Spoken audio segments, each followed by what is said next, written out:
So now we're going to look at Murray Rothbard, David Friedman, and Anarcho-capitalism. Murray Rothbard, famous for lots of things, but particularly his book For a New Liberty. And David Friedman, who's Milton Friedman's son, wrote a book called The Machinery of Freedom. And I suppose the first thing to say is that when people hear anarchism, they tend to think of ideas as being on the left and in some sense collectivist. But there is a school of thought within classical liberal thought who are anarchists who base their ideas on capitalism, and that's what we're going to have a look at.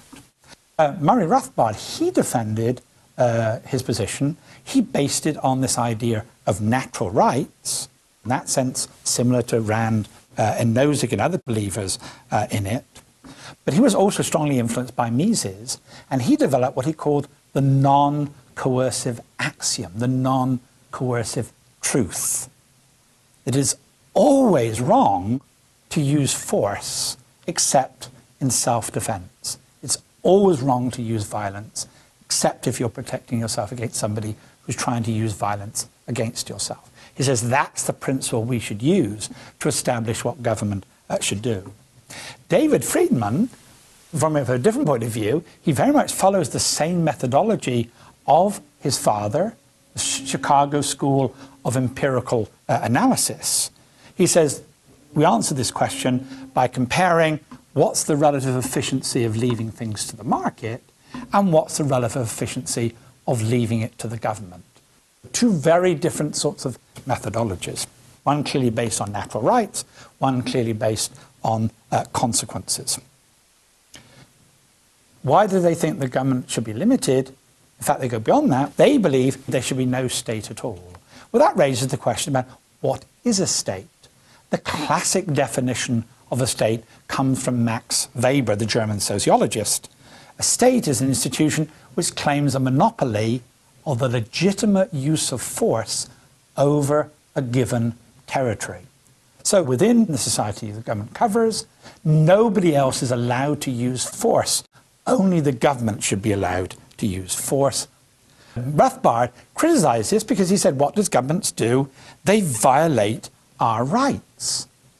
They obtain what they want through coercive means. If we don't do what the government wants, they will throw us in prison. So, for example, he says that taxation is theft. If somebody came along and took 25%, 40% of our income and said, if you don't give it to me, I'm going to put you behind a jail, we would call that person a thief, a criminal. Rothbard says, well, why do we behave any differently when it's the state that comes along and says it wants to take 25% and 50% of our income?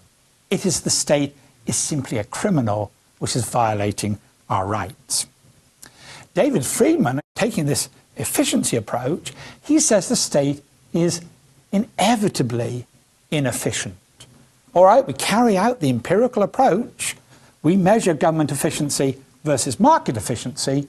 He concludes the market is always more efficient than government. Whereas his father saw Milton Friedman saw there were some circumstances where that wasn't true. He argues empirically it's always true. Even things that most people assume that only the government can do, like defense or provision of roads, David Friedman argues actually the market can provide these things most efficiently. This is what he argues in his book, The Machinery of Freedom. So they conclude that the best society is one of anarchy, one without any government at all. So government is both illegitimate, it has no specific moral claim on us than any other single individual, and it's also inefficient. It cannot provide more efficiently the goods and services that the market is able to provide. And alternatives exist. We tend to forget, for example, that there are more people employed in the private security sector than employed by the police force. Most people are protected by private institutions, not the police. We just tend to ignore that. We ignore the fact that many disputes between businesses don't go towards state courts. That in fact, many business disputes are settled in private arbitration courts because state courts are so slow, they're so inefficient, they're so unreliable, many businesses would prefer to use private arbitration agencies to do this. So they think that there are other alternatives to the state provide these goods. And they also argue, all right, suppose you do believe in something like a minimal state. If you create a minimal state, it will never stay minimal. It will be unstable. And it will either have to go in one direction, which is the most likely, it will start as a minimal state and then it will grow and it will grow and it will grow and it will grow, or, which is what they favor, let's go to anarchism of having no state whatsoever.